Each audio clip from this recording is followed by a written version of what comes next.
Today, I'm here to deliver a potent dose of thought-provoking ideas, something not everyone can handle. How much of this profound truth can you really grasp? If one day you come to fully understand the philosophy I'm sharing, you'll instantly realize that all the things you once clung to are, in reality, insignificant. First, let me tell you that the so-called natural law of hard work in our society is nothing more than a massive illusion. Frankly speaking, in today's world, the era of cheap manual labor is over, and in its place, we're seeing equally inexpensive college graduates. Even a laborer earning $3,000 a month might struggle to find a job, yet you'll see college grads with the same salary everywhere. This is the brutal reality. What's even more heart-wrenching is that today's low-cost college graduates were once nurtured by those very laborers who earned meager wages. From a young age, we are taught that hard work and diligence are everything, as if those words are the very heartbeat of our lives. Deep down, though, I hesitate to address this topic because it completely shatters many people's beliefs. Still, I won't sugarcoat the truth just to please you. The connection between effort and success is one of the biggest myths in our world. For example, our teachers often say that hard work will inevitably bring results, but no matter how much you put in, they can easily counter by saying you haven't tried hard enough.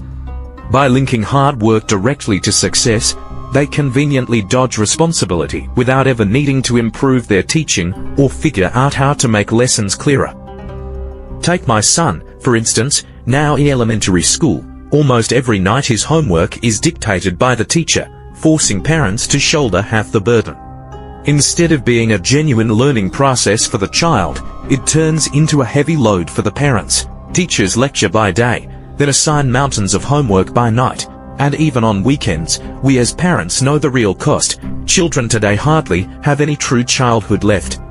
After years of relentless studying, most people end up with incomes barely above the minimum. Frankly, most schools exist simply to manage population and boost urban economies, not to truly nurture talent. As Lao Shi portrayed in Camel Xiongzi, even a man who spent his life pulling a cart will, on his deathbed, still insist he didn't work hard enough. This story not only reveals the tragic fate of ordinary people in the old days, but also carries a deep life lesson.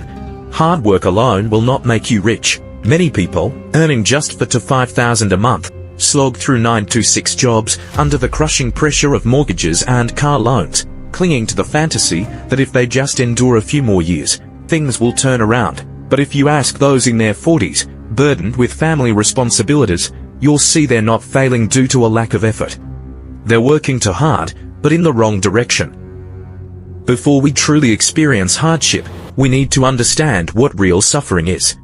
The pain from independent thought is a mental strain, while the suffering that comes from endurance and restraint is about discipline. The loneliness of studying is isolation, and the humiliation of being underestimated is a test of dignity.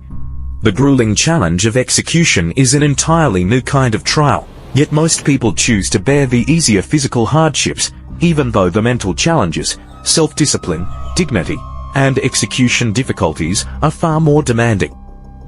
Through years of entrepreneurship, I've discovered one common trait among the wealthy: they never blindly endure hardship or waste energy on pointless work. That's why their approach to raising children is radically different from that of most people. They ensure their kids understand that it's better to bear the challenges of independent thought and discipline than the drudgery of physical labor. This method is all about cultivating flexible, human-centered thinking. In our society, the balance between mental labor and physical labor is exactly this. If you only rely on brute effort without using your mind, no matter how hard you work, you'll only end up deepening your struggles. Meanwhile, those who smartly leverage both their own and others' intellect to create wealth will be the true winners. Otherwise, when you sign up your child for extracurricular classes, why is it that your kid might grow up to be just another pizza delivery person who plays the piano, or a waiter who sings and dances, nothing more than a tool for the rich? Meanwhile, other children, though not academically brilliant, develop agile, human-centered thinking that ultimately turns you into their asset. Looking back at history, one thing remains clear: this world isn't truly divided between the rich and the poor. It belongs to those who understand human nature. Money and power can shift in an instant, but human nature is eternal. I started at the bottom, working as a waiter in a big city earning $4,000 a month. Despite my hard work, I gradually realized that this path would never change my life.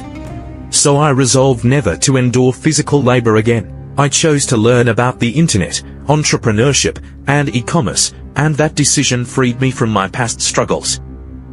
Today, I'm sharing my journey with you because I know many people start out just like I did, lacking direction and the right methods. If you truly listen to what I have to say and follow my approach, you can use these strategies to achieve real wealth without enduring the drudgery of physical labor.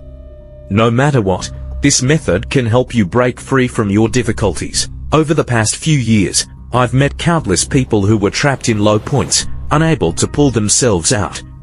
After undergoing deep self-reflection, most of them have successfully transformed their lives. I spent 3 months gathering all this experience and information, and if you're interested, you can find more details on my homepage.